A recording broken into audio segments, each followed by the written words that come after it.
नमस्कार प्रिय दर्शक बंधु मु अजय मिश्र स्वागत करुच्ची विधि विधान ओडिया चैनल पुणी एक नूतन अध्याय दर्शक बंधु भिडटी को आरंभ करने पूर्व प्रथमे गोटे अनुरोध करी जे भिडटी को मझिरु केवे स्किप करेंगे ना भिडटी को निश्चय शेष पर्यंत देखिए कारण भिडटीर प्रत्येक शब्द प्रत्येक वाक्य प्रत्येक गोटी अक्षर आपणकर जीवन रे एक मूल्यवान जीवन को एक मूल्यवान संदेश देव यदि आपण ये भिडटी को देखुना अधारू स्किप कर दौरान तेबे आपण जीवन रे किछि एपरी किछि हराउछंती जहाँ आपण भविष्य में चाहिए या उद्धार करें ना कारण जीवन रे सुजोग थरे थरे ही आसी थाए। तेणु दर्शक बंधु आपण को अनुरोध करुच्ची जे आपण निश्चय भिडटी को शेष पर्यंत मात्र गोटे थर देखंतु आपणकर जीवन जो पथरे चलुछि जो बाट दे आपणकर जीवन चली निश्चय से पथ को आपण निजे ही बदलाई पारिबे। एक मु आपण को 100% ग्यारंटी नुह 1000% ग्यारंटी मु देउछि। दर्शक बंधु जदि आपण प्रतिदिन जहाँ चाहूँगी जहाँ इच्छा करुँच जहाँ आपण लक्ष्य रखिंट जहाँ आपण लक्ष्य रखिंट होगापी आपणकर भावना जहाँ अच्छी आपणकर चिंता जहाँ अच्छी ताकू लेखिबा आरंभ कर दियंतु कहवा नुह ताकू केवल लेखिबा आरंभ कर दियंतु तेबे या को संपूर्ण यूनिवर्स बा ब्रह्मांड ताकू आपणकर जीवन में आकर्षित करी आनिबो या 100% सत्य।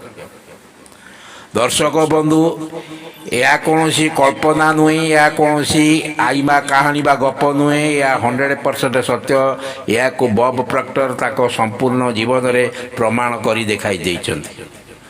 दर्शक बंधु तेणु जानिबा बब प्रॉक्टर किए ताक जीवन में कौन प्रमाण आमे जो लॉ ऑफ अट्रैक्शन विषय जानिछु ताकू सारा पृथ्वी रे प्रचलित करिथिबा महान मोटिवेशनल शिक्षक थे बब प्रॉक्टर से कानाडियन लेखक स्पीकर और सक्सेस कोच जी कि लोक मान को शिखाउतिले किपरि निजर चिंताधारा बदलाई जीवन को बदला जाई परिबो।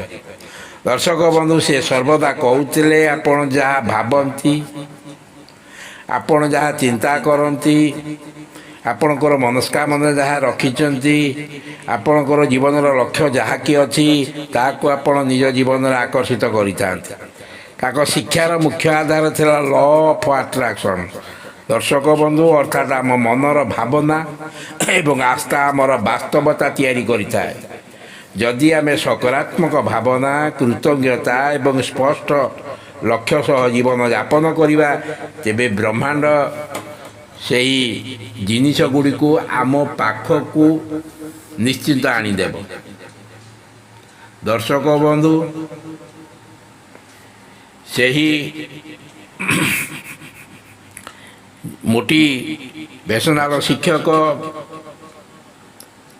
जे कि बब प्रॉक्टर लॉ ऑफ अट्रैक्शन गुप्त रहस्य को सहज भाषा बुझाई जे ताक प्रसिद्ध वाक्य थिला change your thinking change your life.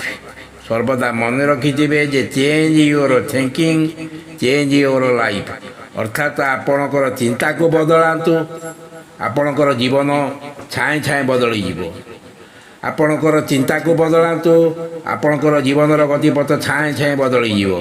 सेतिपई आम ओडिया रे मध्य लिखाई जामन जेपरी तापाई सेपरी फल थोई थाए विश्व उच्च मना उच्च अमृत लबई नीच मना पाए विश्व। तेणु मन जहाँ मन जानी फल मिली थाए आपणा कला कर्ममान बेलू होइब सावधान। तेणु जेपरी कर्म करि थांतु मनीष सेहीपरि फल मिली थाए। आमर चिंताधारा जहाँ हेब आमर लक्ष्य जहाँ हेब ताहा ଆମର ଜୀବନରେ ଆମେ ହିଁ ପାଇଥାଉ। ଦର୍ଶକ ବନ୍ଧୁ, ଯଦି ଆପଣଙ୍କ ଜୀବନରେ ସଫଳତା, ଧନ, ସୁସମ୍ପର୍କ, ସ୍ୱାସ୍ଥ୍ୟ, ଖୁସି, ସମୃଦ୍ଧି ଆକର୍ଷଣ କରିବାକୁ ଚାହୁଁଛନ୍ତି, ତେବେ ବବ୍ ପ୍ରୋକ୍ଟରଙ୍କ ଶିକ୍ଷା ଆପଣଙ୍କ ପାଇଁ ଏକ ଶକ୍ତିଶାଳୀ ପଥ ପ୍ରଦର୍ଶକ ନିଶ୍ଚୟ ହେବ, ଏଥିରେ ସନ୍ଦେହ ନାହିଁ। ଦର୍ଶକ ବନ୍ଧୁ, ଆଜିର ଏହି ଭିଡ଼ିଓଟିରେ ଆମେ ଜାଣିବା କିପରି ଲ ଅଫ୍ ଆଟ୍ରାକ୍ସନକୁ ଦୈନନ୍ଦିନ ଜୀବନରେ ପ୍ରୟୋଗ କରି ଆମେ ଆମର ସବୁ ସ୍ୱପ୍ନକୁ, ସବୁ ଲକ୍ଷ୍ୟକୁ, ସବୁ ଭାବନାକୁ, ସବୁ କଳ୍ପନାକୁ, ଆମର ସମସ୍ତ ଇଚ୍ଛାକୁ ପୂରଣ କରିପାରିବା। ତେଣୁ ଦର୍ଶକ ବନ୍ଧୁ, ଆପଣ ଆଜି ସମସ୍ତେ ସେହି ରହସ୍ୟକୁ ବୁଝି ତା'ର ପ୍ରୟୋଗ କରି ଜୀବନର ସ୍ୱପ୍ନ ପୂରଣ କରିବା ପାଇଁ ପ୍ରତିଜ୍ଞାବଦ୍ଧ ହେବା ନିଶ୍ଚୟ। ଦର୍ଶକ ବନ୍ଧୁ, ଯାହା ଆମେ ଚାହୁଁଛେ, ଯାହା ଆମେ ଇଚ୍ଛା କରୁଛେ, ତାକୁ ଲେଖିବା, କାରଣ ତାହା ହେଉଛି ଏକ ବଡ଼ ଅଭ୍ୟାସ। ଲ ଅଫ୍ ଆଟ୍ରାକ୍ସନର ଶକ୍ତି। ଏବଂ ଯାହା ଆପଣ ଚାହୁଁଛନ୍ତି ତାହା ଲେଖିବାରେ ଅଭ୍ୟାସ କରିଦିଅନ୍ତୁ। ଦର୍ଶକ ବନ୍ଧୁ, ଲ ଅଫ୍ ଆଟ୍ରାକ୍ସନ୍ କ'ଣ? ଆପଣଙ୍କ ମନରେ ବାରମ୍ବାର ପ୍ରଶ୍ନ ଆସୁଥାଇପାରେ ଯେ ଇଏ ଲ ଅଫ୍ ଆଟ୍ରାକ୍ସନ୍ଟା କ'ଣ? ଏହା ହେଉଛି ବହୁତ ସରଳ। ଏ ଲ ଅଫ୍ ଆଟ୍ରାକ୍ସନ୍ କହୁଛି ବା ଲ ଅଫ୍ ଆଟ୍ରାକ୍ସନ୍ କହେ ଯେ ଆପଣ ଯାହା ଭାବନ୍ତି, ଆପଣ ଯାହା ଅନୁଭବ କରନ୍ତି, ଆପଣଙ୍କର ଇଚ୍ଛା ଯାହା ମନ ଭିତରେ ଯାହା ଅଛି, ଯାହା କଳ୍ପନା କରିଛନ୍ତି, ସେ କଥାକୁ ଆପଣ ନିଜ ଜୀବନରେ ଆକର୍ଷିତ କରନ୍ତି। କାରଣ କୁହାଯାଏ, କଳ୍ପନା ମୁଖେ କାଳ ଥାଇ ପ୍ରାଣୀ ତା ଜାଣି ନ ପାରଇ।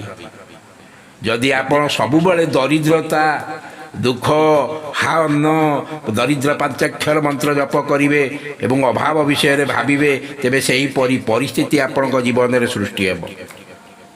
ଦର୍ଶକ ବନ୍ଧୁ, ଯଦି ଆପଣ ସମୃଦ୍ଧି, ଖୁସି, ସଫଳତା ଏ ବିଷୟରେ ଆପଣ ଯଦି ଚିନ୍ତା କରିବେ, ପଜିଟିଭ୍ ବିଷୟରେ ଚିନ୍ତା କରିବେ, ତେବେ ଧୀରେ ଧୀରେ ସେସବୁ ଆପଣଙ୍କ ଜୀବନରେ ଗୋଟେ ଅଂଶ ହୋଇଯିବ।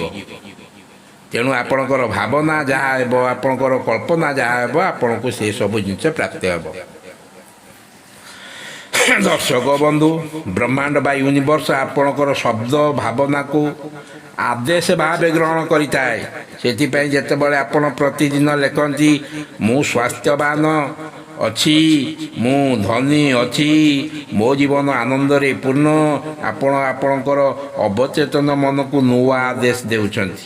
ସେ ଆଦେଶ ଧୀରେ ଧୀରେ ଆପଣଙ୍କର ଜୀବନକୁ ବଦଳାଇ ଦେବ। କ'ଣ ଲେଖିବା ଜରୁରୀ? ବବ୍ ପ୍ରୋକ୍ଟର କହିଛନ୍ତି, କେବଳ ଆପଣଙ୍କର ବାସ୍ତବରେ ପରିଣତ ହେବ ଯେତେବେଳେ ଆପଣ ତାକୁ ବାରମ୍ବାର କହିବେ। ଆପଣଙ୍କର ଅବଚେତନ ମନରେ ଏହା ପ୍ରବେଶ କରିଥାଏ। ଯେତେବେଳେ ଆପଣ ଏହାକୁ ଲେଖିବେ, ଆପଣଙ୍କ ମନରେ କେବଳ ଏହାକୁ ଭାବିନଥାଏ, ଏହା ଆପଣଙ୍କ ମନରେ ଗଭୀରତାର ପ୍ରବେଶ କରି ଏହାକୁ ଅନୁଭବ କରିଥାଏ। ଦର୍ଶକ ବନ୍ଧୁ, ଯେପରି ମାଟିରେ ବୀଜ ପଡ଼ି ପଡ଼ି ଅଙ୍କୁରିତ ବା ଗଜା ହୋଇଥାଏ, ଆପଣ ଯେତେବେଳେ ଆପଣଙ୍କର ଇଚ୍ଛାକୁ, ଆପଣଙ୍କର କଳ୍ପନାକୁ, ଆପଣଙ୍କର ଲକ୍ଷ୍ୟକୁ ଲେଖିବେ, ତା ଅଙ୍କୁରିତ ବା ଗଜାରେ ପାଣି ଦେଲା ପରି କାର୍ଯ୍ୟ କରିବ। ବବ୍ ପ୍ରୋକ୍ଟରଙ୍କ ଜୀବନ ବହୁତ ସାଧାରଣ ଥିଲା। ଶିକ୍ଷାକୁ ସମ୍ପୂର୍ଣ୍ଣ କରିପାରିନଥିଲେ କାରଣ ତାଙ୍କର ଆର୍ଥିକ ପରିସ୍ଥିତି ସ୍ୱଚ୍ଛଳ ନଥିଲା। ଥରେ ସେ ଏକ ପୁସ୍ତକ ଥିଙ୍କ ଆଣ୍ଡ ଗ୍ରୋ ରିଚ୍କୁ ପଢ଼ିଥିଲେ ଏବଂ ସେଥିରେ ସେ ଶିଖିଥିଲେ, ଯଦି ପ୍ରତିଦିନ ଆପଣଙ୍କର ଇଚ୍ଛାକୁ, ଆପଣଙ୍କର ଲକ୍ଷ୍ୟକୁ, ଆପଣଙ୍କର ଚିନ୍ତାକୁ ଲେଖିବେ, ସେତେବେଳେ ତା ଉପରେ ଆପଣଙ୍କର ଫୋକସ୍ କରିବେ ବା ଏହା ଆପଣଙ୍କର ଜୀବନକୁ ବଦଳାଇ ଦେବ। ସେ ଏହି ଅଭ୍ୟାସକୁ ଲେଖିବା ଆରମ୍ଭ କଲେ। ପ୍ରଥମେ ପ୍ରଥମେ କିଛି ବି ପରିବର୍ତ୍ତନ ଦେଖାଗଲା, କୌଣସି ପରିବର୍ତ୍ତନ ଦେଖାଗଲା ନାହିଁ। ମାତ୍ର ଧୀରେ ଧୀରେ ଠିକ୍ ସମୟ, ଠିକ୍ ଲୋକ, ନୂଆ ଅବସର ତାଙ୍କ ଜୀବନରେ ଆସିବାକୁ ଲାଗିଲା। କିଛି ବର୍ଷରେ ସେ କୋଟିପତି ହୋଇଗଲେ। ଲେଖିବାର ତରିକା, ଅର୍ଥାତ୍ ଆପଣ କିପରି ଲେଖିବେ ଜାଣିବା ତାହାର ଜରୁରୀ। ନିଶ୍ଚିନ୍ତ ଡାଏରୀରେ ପ୍ରତିଦିନ ସକାଳେ, ସନ୍ଧ୍ୟାରେ ଲେଖିବେ। ସବୁବେଳେ ବର୍ତ୍ତମାନ କାଳରେ ଲେଖିବେ। ମନେ ରଖିଥିବେ, ଡାଏରୀରେ ସକାଳେ ଲେଖିବେ, ସନ୍ଧ୍ୟାବେଳେ ଲେଖିବେ। ଯାହା ଲେଖିବେ ବର୍ତ୍ତମାନ କାଳରେ ଲେଖିବେ, ଯେପରି ଏ ଜିନିଷ ପ୍ରଥମରୁ ଆପଣଙ୍କର ପାଖରେ ଅଛି। ଉଦାହରଣ ସ୍ୱରୂପ, ମୋ ଆର୍ଥିକ ଅବସ୍ଥାରେ ସ୍ୱଚ୍ଛଳ, ମୁଁ ଆର୍ଥିକ ଅବସ୍ଥାରେ ସ୍ୱଚ୍ଛଳ ଅଟେ, ମୁଁ ସ୍ୱାସ୍ଥ୍ୟବାନ ଉର୍ଜାବାନ ଅଟେ, ମୋ ପାଖରେ ସଂଯଳତା ବା ଖୁସି ଦୁଇଟି ଜିନିଷ ଅଛି। ସଫଳତା ଖୁସି ମୋ ଜୀବନର ସବୁବେଳେ ଆଦର୍ଶ ହୋଇ ରହିଅଛି। ଲେଖିବା ସମୟରେ ଏହାକୁ ଅନୁଭବ ମଧ୍ୟ କରୁଥିବେ, କେବଳ ଲେଖିଲେ ହେବନି, ଲେଖିବା ସମୟରେ ଏହାକୁ ଅନୁଭବ ମଧ୍ୟ କରୁଥିବେ।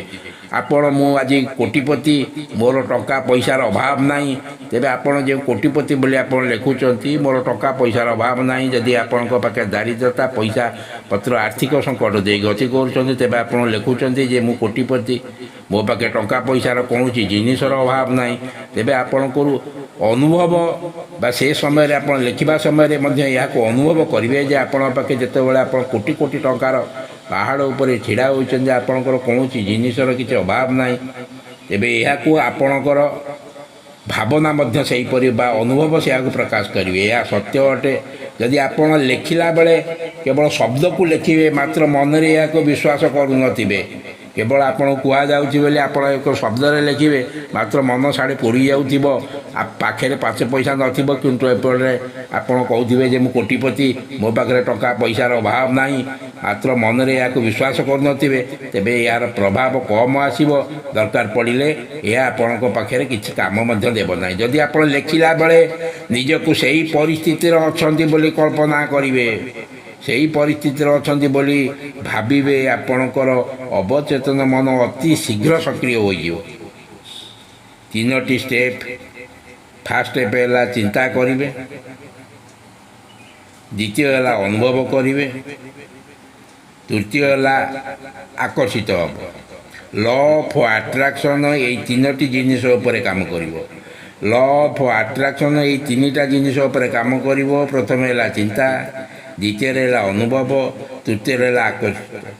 ଯେତେବେଳେ ଆପଣ ବାରମ୍ବାର ଏକା ବିଚାର କରିବେ, ଆପଣଙ୍କର ଭାବନା ଗୁଡ଼ିକ ସେହି ଦିଗରେ ପ୍ରବାହିତ ହେବାକୁ ଲାଗିବ।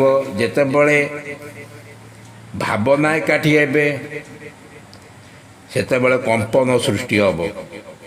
ଯେତେବେଳେ ଆପଣଙ୍କର ଭାବନା ଏକାଠି ହେବ, ସେତେବେଳେ କମ୍ପନ ସୃଷ୍ଟି ହେବ। ଦର୍ଶକ ବନ୍ଧୁ, ବ୍ରହ୍ମାଣ୍ଡକୁ ଖବର ପଠାଇଥାଏ, ବ୍ରହ୍ମାଣ୍ଡ ସେହି ହିସାବରେ ଉତ୍ତର ମଧ୍ୟ ପଠାଇଥାଏ। ଦର୍ଶକ ବନ୍ଧୁ, ଏ କାହାଣୀ ସାଧାରଣ ବ୍ୟକ୍ତିରୁ କରୋଡ଼ପତି ଆମେରିକାର ଜଣେ ବ୍ୟକ୍ତି ବବ୍ ପ୍ରୋକ୍ଟରଙ୍କ କଥା ମାନିଥିଲେ। ତାଙ୍କ ପାଖେ ରୋଜଗାର କୌଣସି ପନ୍ଥା ନଥିଲା। ଜୀବନରେ ଅନେକ ସମସ୍ୟା, ଅନେକ ସଙ୍କଟ, ଅନେକ ଅସୁବିଧା ଦେଇ ସେ ଗତି କରୁଥିଲେ। ସେ ପ୍ରତିଦିନ ଲେଖିବା ଆରମ୍ଭ କଲେ। ମୋର ଜୀବନ ବର୍ତ୍ତମାନ, ସେ ପ୍ରତିଦିନ ଲେଖିବା ଆରମ୍ଭ କଲେ। ବର୍ତ୍ତମାନ ଲେଖିବା ମୋର ଜୀବନ ସୁଖମୟ ବା ମୁଁ ସୁଖୀ ଅଟେ। ମାତ୍ର ଅନେକ ଦିନ ଯାଏ କିଛି ପରିବର୍ତ୍ତନ ଆସିଲା ନାହିଁ। ମାତ୍ର ସେ ଲେଖିବା ବନ୍ଦ କଲେ ନାହିଁ। ନିଜ ଭିତରେ ନିଜକୁ ନିଜେ ଧୈର୍ଯ୍ୟ ଧରିଲେ। କିଛି ମାସ ଭିତରେ ତାକୁ ଗୋଟିଏ ଭଲ କାମ ମିଳିଗଲା। ତାଙ୍କର ରୋଜଗାର ଆରମ୍ଭ ହୋଇଗଲା। ତାପରେ ସେ ଲେଖିଲେ, ମୋର ରୋଜଗାର ପ୍ରତି ମାସରେ ବଢ଼ି ଚାଲିଛି। କିଛି ବର୍ଷ ଭିତରେ ସେ ଏକ ନୂତନ ବ୍ୟବସାୟ ଆରମ୍ଭ କରିଦେଲେ। ଫଳରେ ଆର୍ଥିକ ରୂପରେ ସେ ସ୍ୱଚ୍ଛଳ ହୋଇଗଲେ। ଏଠାରେ ମୁଁ ଆପଣଙ୍କୁ କହିବାକୁ ଚାହେଁ ଯେ ପ୍ରକ୍ରିୟା ଶୀଘ୍ର ଫଳ ଦିଏ ନାହିଁ, ମାତ୍ର ଧୀରେ ଧୀରେ ଜୀବନରେ ଥିଲା ପରିସ୍ଥିତି ବଦଳି ଯାଇଥିଲା। ତେଣୁ ଆଜି ହିଁ ଆପଣଙ୍କ ଜୀବନରେ ଏକ ବଡ଼ ପରିବର୍ତ୍ତନ ଚାହୁଁଥିଲେ, ଆଜି ହିଁ ଡାଏରୀ ନିଅନ୍ତୁ, ଆଜି ହିଁ ଲେଖିବା ଆରମ୍ଭ କରିଦିଅନ୍ତୁ। ଦର୍ଶକ ବନ୍ଧୁ, ଯଦି ଆପଣଙ୍କର ଯାହା ବି ଇଚ୍ଛା, ଯାହା ବି ସ୍ୱପ୍ନ ଦେଖିଛନ୍ତି, ଆପଣଙ୍କର ଯାହା ବି ଅଭିଳାଷ ବା ଲକ୍ଷ୍ୟ ଅଛି, ଆପଣ ଯାହା କଳ୍ପନା କରିଛନ୍ତି, ଯାହା ଚିନ୍ତା କରିଛନ୍ତି, ଏପରି ଲେଖନ୍ତୁ ଯେପରି ଆପଣଙ୍କର ସେଗୁଡ଼ିକ ସବୁ ପୂରଣ ହୋଇସାରିଛି। ଏପରି ଲେଖନ୍ତୁ ଯେପରି ଆପଣ ସେସବୁ ପାଇସାରିଛନ୍ତି। ଯଦି ଆପଣ ଏକ ସୁନ୍ଦର ଘର କିଣିବାକୁ ଚାହୁଁଛନ୍ତି, ତେବେ ଲେଖନ୍ତୁ ମୁଁ ଏକ ସୁନ୍ଦର ଘରେ ରହିଛି। ଆପଣ କି ସ୍ୱପ୍ନ ଆପଣଙ୍କର ସ୍ୱପ୍ନ କୋଟିପତି ହେବାକୁ, ତେବେ ଲେଖନ୍ତୁ ମୁଁ ଆଜି କୋଟିପତି ଅଟେ। ମୁଁ ଆଜି ସମାଜର ଜଣେ ମାନ୍ୟଗଣ୍ୟ ବ୍ୟକ୍ତି ବା ପ୍ରସିଦ୍ଧ କୋଟିପତି ରୂପେ ପରିଚିତ, ସମୃଦ୍ଧିଶାଳୀ ଅଟେ। କୃତଜ୍ଞତା ବା ଗ୍ରାଟିଚ୍ୟୁଡ଼ ହେଉଛି ସବୁଠୁ ହେଉଛି ମହତ୍ତ୍ୱପୂର୍ଣ୍ଣ। ଲ ଅଫ୍ ଆଟ୍ରାକ୍ସନ୍ ପାଇଁ ଗ୍ରାଟିଚ୍ୟୁଡ଼ ହେଉଛି ସବୁଠାରୁ ବଡ଼ ଇନ୍ଧନ। ଯେତେବେଳେ ଆପଣ ଧନ୍ୟବାଦ ଥ୍ୟାଙ୍କ ୟୁ ଲେଖୁଛନ୍ତି, ସେତେବେଳେ ଲେଖନ୍ତୁ ଧନ୍ୟବାଦ ୟୁନିଭର୍ସ, ମୋତେ ଏ ଜୀବନ ମିଳିଥିବାରୁ ଧନ୍ୟବାଦ ୟୁନିଭର୍ସ। ମୋର ଆୟ ବଢ଼ି ଚାଲିଛି, ଧନ୍ୟବାଦ ୟୁନିଭର୍ସ। ମୁଁ ସୁସ୍ଥ ଅଛି। ଦେଖିବେ, ଏହା ଲେଖିଲା ବେଳେ ଆପଣଙ୍କର ହୃଦୟ ସକାରାତ୍ମକ ଉର୍ଜାରେ ଭରିଯିବ, ସକାରାତ୍ମକ ଉର୍ଜାରେ ପୂର୍ଣ୍ଣ ହୋଇଯିବ। ଦର୍ଶକ ବନ୍ଧୁ, ଫଳରେ ଇଏ ସକାରାତ୍ମକ ଉର୍ଜା ଆପଣଙ୍କର ଜୀବନରେ ଭଲ ଜିନିଷମାନଙ୍କୁ ଆକର୍ଷିତ କରିଥାଏ। ଫଳରେ ଟଙ୍କା, ସମ୍ପର୍କ, ସ୍ୱାସ୍ଥ୍ୟ ଆପଣଙ୍କର କୌଣସିରେ ବି କେବେ ଅଭାବ ଆସିନଥାଏ। ଦର୍ଶକ ବନ୍ଧୁ, ଆପଣ ଟଙ୍କା, ସମ୍ପର୍କ, ସ୍ୱାସ୍ଥ୍ୟ ପାଇଁ ଏହାକୁ କିପରି ପ୍ରୟୋଗ କରିବେ? ଟଙ୍କା ଚାହୁଁଛନ୍ତି, ମୋର ଆୟ ପ୍ରତିଦିନ ବଢ଼ି ଚାଲିଛି, ମୋର ଆୟ ପ୍ରତିଦିନ ବଢ଼ି ଚାଲିଛି। ଦର୍ଶକ ବନ୍ଧୁ, ତେବେ ଆପଣ ଯେଉଁ ଟଙ୍କା ଚାହୁଁଛନ୍ତି, ମୋର ଆୟ ପ୍ରତିଦିନ ବଢ଼ି ଚାଲିଛି, ସମ୍ପର୍କକୁ ଦୃଢ଼ ଓ ସୁସମ୍ପର୍କ ଚାହୁଁଥିଲେ, ଲେଖନ୍ତୁ ମୋର ସମ୍ପର୍କ ସମ୍ମାନ ଓ ପ୍ରେମରେ ଭରପୁର। ଆପଣ ଯଦି ସୁସ୍ୱାସ୍ଥ୍ୟ, ସୁନ୍ଦର ସ୍ୱାସ୍ଥ୍ୟ, ନିରୋଗୀ ସ୍ୱାସ୍ଥ୍ୟ ଚାହୁଁଛନ୍ତି, ତେବେ ଲେଖନ୍ତୁ ମୁଁ ସମ୍ପୂର୍ଣ୍ଣ ସୁସ୍ଥ ଅଛି ଏବଂ ଉର୍ଜାବାନ ଅଟେ।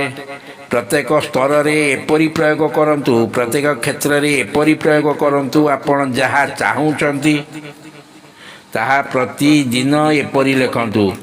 ଆଉ କେବଳ ଲେଖିଲେ ହେବନି, ଆପଣ ଲେଖିକରି ଏହାକୁ ଅନୁଭବ କରନ୍ତୁ।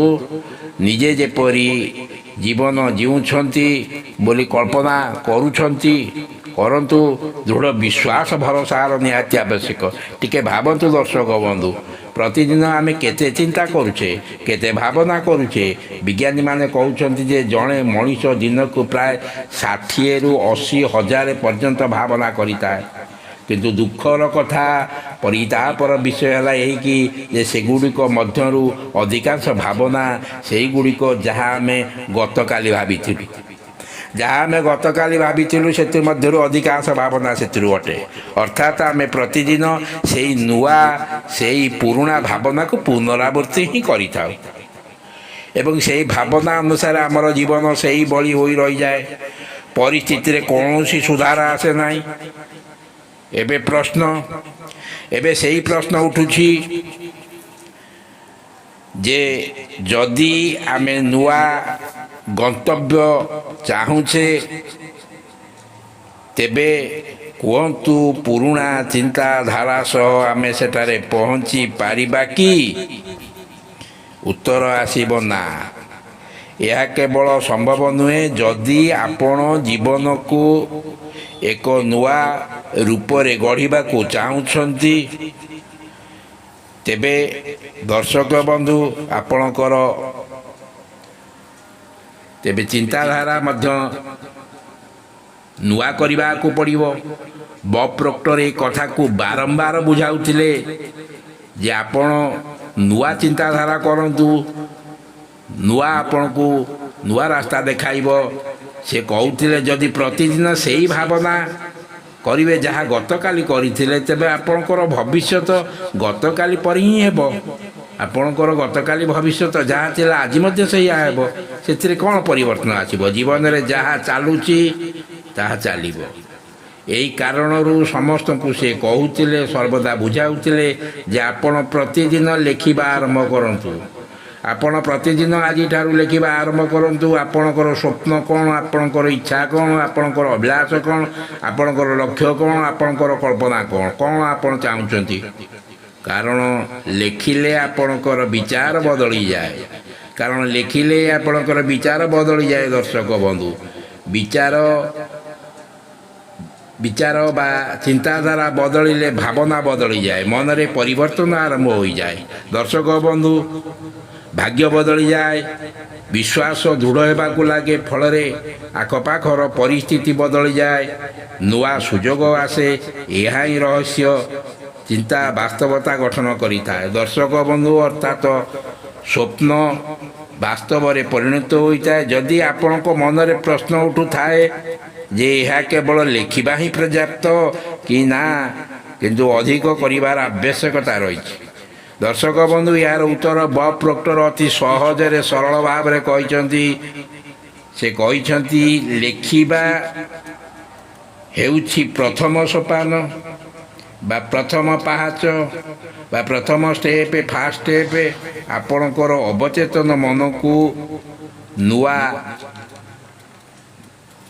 ଦିଗ ଦେଇଥାଏ, ନୂଆ ସନ୍ଦେଶ ଦେଇଥାଏ। ମାତ୍ର ଯେତେବେଳେ ଆପଣ ଲେଖୁଛନ୍ତି, ତେବେ ତାହା ଆପଣ ତା ଉପରେ ଚିନ୍ତା କରନ୍ତୁ ବା ତା ଉପରେ ଅନୁଭବ କରନ୍ତୁ। କେବଳ ବାକ୍ୟ ଭଳି କାଗଜରେ ଲେଖିଦିଅନ୍ତୁ ନାହିଁ, ମାତ୍ର ଆପଣ ତାକୁ ପୁରା ମନ ଶରୀର ଯାଏ ଟାଣି ରଖନ୍ତୁ। ଯଦି ଏପରି କରୁଛନ୍ତି, ଆପଣଙ୍କର ଅଭ୍ୟାସ ବଦଳିଯାଏ। ଆପଣଙ୍କର ଇଏ ଅଭ୍ୟାସ ହେଉଛି ଆପଣଙ୍କର ଶକ୍ତି, ଯାହାକି ଗରିବ ବ୍ୟକ୍ତିକୁ ଅମୀର କରିଦିଏ। ଦର୍ଶକ ବନ୍ଧୁ, ଦୁଃଖରୁ ସୁଖକୁ ବଦଳାଇ ଦିଏ। ଏହା ନିରାଟ ସତ୍ୟ ଘଟଣା। ବବ୍ ପ୍ରୋକ୍ଟରଙ୍କ ସେମିନାର ଆଟେଣ୍ଡ କରିଥିଲା। ତା'ର ବାହାଘର ଭାଙ୍ଗି ଯାଇଥିଲା। ସେ ନିଜକୁ ଏକା ଅନୁଭବ କରୁଥିଲା। ବବ୍ ପ୍ରୋକ୍ଟର କେବଳ ତାକୁ ଏତିକି କହିଲେ ଯେ ତୁ ଜୀବନରେ ଯାହା ଚାହୁଁଛୁ ତାକୁ ପ୍ରତିଦିନ ଲେଖ। ଏହାକୁ ଶୁଣି ଝିଅଟି ପ୍ରତିଦିନ ଲେଖିବା ଆରମ୍ଭ କଲା। ସେ ଲେଖିଲା, ମୁଁ ସୁଖୀ ଅଟେ। ମୋ ପାଖରେ ମୋତେ ଭଲ ପାଇବା ପାଇଁ ଏକ ସାଥୀ ଅଛି। ମୁଁ ଆଜି ଏହି ଅବସ୍ଥାରେ, ଆର୍ଥିକ ଅବସ୍ଥାରେ ଆଜି ସମ୍ପୂର୍ଣ୍ଣ ମାତ୍ରାରେ ସ୍ୱଚ୍ଛଳ। ପ୍ରଥମେ ତାକୁ ଲାଗିଲା ଏହା ମିଛ କଥା, ମାତ୍ର ସେ ଲେଖା ବନ୍ଦ କରିନଥିଲା। ଲେଖୁଥିଲା, କିନ୍ତୁ ତା'ର ବିଶ୍ୱାସ ବହୁତ କମ୍ ଥିଲା। ତାପରେ ଧୀରେ ଧୀରେ ତା ଜୀବନରେ ଗୋଟେ ପରିବର୍ତ୍ତନ ଆସିବାକୁ ଲାଗିଲା। ତାକୁ ଏକ ନୂଆ ରୋଜଗାର ପନ୍ଥା ମିଳିଲା। ରୋଜଗାର ମଧ୍ୟ ବଢ଼ି ବଢ଼ି ଚାଲିଲା। କିଛି ବର୍ଷ ଭିତରେ ତା'ର ସାକ୍ଷାତ ଜଣେ ଏପରି ବ୍ୟକ୍ତି ସହିତ ହୋଇଗଲା, ଯିଏକି ତାକୁ ଏକ ସଚ୍ଚା ପ୍ରେମ ଦେଇଥିଲା, ଅତୁଟ ଭଲ ପାଇବା ଦେଇଥିଲା। ଦର୍ଶକ ବନ୍ଧୁ, ସେ କହୁଥିଲା ସେ ଯାହା ଲେଖୁଥିଲା ତାହା ଆଜି ସେ ପାଇଗଲା। ଏହା ହିଁ ହେଉଛି ଲ ଅଫ୍ ଆଟ୍ରାକ୍ସନର ଚମତ୍କାର ବା ଯାଦୁ। ଏହା ଚମତ୍କାର ନୁହେଁ ଦର୍ଶକ ବନ୍ଧୁ, ଏହା ଏକ ଆପଣଙ୍କର ବିଚାରର ବିଜ୍ଞାନ। ଦର୍ଶକ ବନ୍ଧୁ, ଛୋଟ ଛୋଟ ଶବ୍ଦ ଆପଣଙ୍କର ସମ୍ପୂର୍ଣ୍ଣ ଭବିଷ୍ୟତକୁ ବଦଳାଇ ଦେବ। ଯେତେବେଳେ ଆପଣ ବାରମ୍ବାର ଲେଖିବେ, ବାରମ୍ବାର ଚିନ୍ତା କରିବେ, ବାରମ୍ବାର ଅନୁଭବ କରିବେ, ଅବଚେତନ ମନ ସେହି ହିସାବରେ କାମ କରିଥାଏ। ଏହା ସହିତ ଏକ ଛୋଟ ଏହା ଅଭ୍ୟାସ ଜାରି ରଖନ୍ତୁ। ଆଖି ବନ୍ଦ ରଖନ୍ତୁ। ଜୀବନର ସେହି ସମ୍ପର୍କକୁ ମନେ ପକାନ୍ତୁ। ମନେ ମନେ କୁହନ୍ତୁ, ଯାହା ଆପଣଙ୍କର ଏକ ବଡ଼ ସ୍ୱପ୍ନ, ଏକ ବଡ଼ ଲକ୍ଷ୍ୟ, ମୁଁ ଏହା ପାଇସାରିଛି। ମୋ ସ୍ୱପ୍ନର ଦୁନିଆ ବାସ୍ତବରେ ହୋଇସାରିଛି। ଆପଣ ନିଜେ ଏ କଥାକୁ ଯୋଡ଼ନ୍ତୁ, ମୁଁ ଏହା ପାଇସାରିଛି। ପ୍ରେଜେଣ୍ଟ ଟେନ୍ସରେ ଆପଣ ଏହା କୁହନ୍ତୁ। ଏହାର କଳ୍ପନା କରି ନିଜେ ଅନୁଭବ ରଖନ୍ତୁ। ଅତି ଶୀଘ୍ର ଏହାର ଲେଖା ଆରମ୍ଭ କରନ୍ତୁ। ଆଜି ହିଁ ଲେଖିବା ଆରମ୍ଭ କରିଦିଅନ୍ତୁ। ଏ ଅଭ୍ୟାସ ଯଦି ଆପଣ ପ୍ରତିଦିନ କରୁଛନ୍ତି, ଆପଣଙ୍କର ବିଚାର ଧୀରେ ଧୀରେ ବଦଳିଯିବ। ଆପଣଙ୍କର ଦିଗ ମଧ୍ୟ ପରିବର୍ତ୍ତନ ହୋଇଯିବ। ଦର୍ଶକ ବନ୍ଧୁ, ବବ୍ ପ୍ରୋକ୍ଟର ମଧ୍ୟ ଏହି କଥା ହିଁ କହିଥିଲେ। ମନୁଷ୍ୟ ଯେପରି ହୋଇଥାଏ ତାହାକୁ ସେ ଦିନ ରାତି ଭାବି ଏହା ବହିର ଅଂଶ ନୁହେଁ ଦର୍ଶକ ବନ୍ଧୁ, ମାତ୍ର ଏହା ଜୀବନର ନିୟମ। ଯଦି ଆପଣ ଆପଣଙ୍କର ବିଚାର ବଦଳାଇବେ ନାହିଁ, ଯାହାର ପରିସ୍ଥିତି ମଧ୍ୟ ବଦଳିବ ନାହିଁ। ମାତ୍ର ଆପଣ ଯଦି ବିଚାର ବଦଳାଇ ଦେବେ, ତେବେ ସବୁକିଛି ଆପଣଙ୍କର ବଦଳିଯିବ।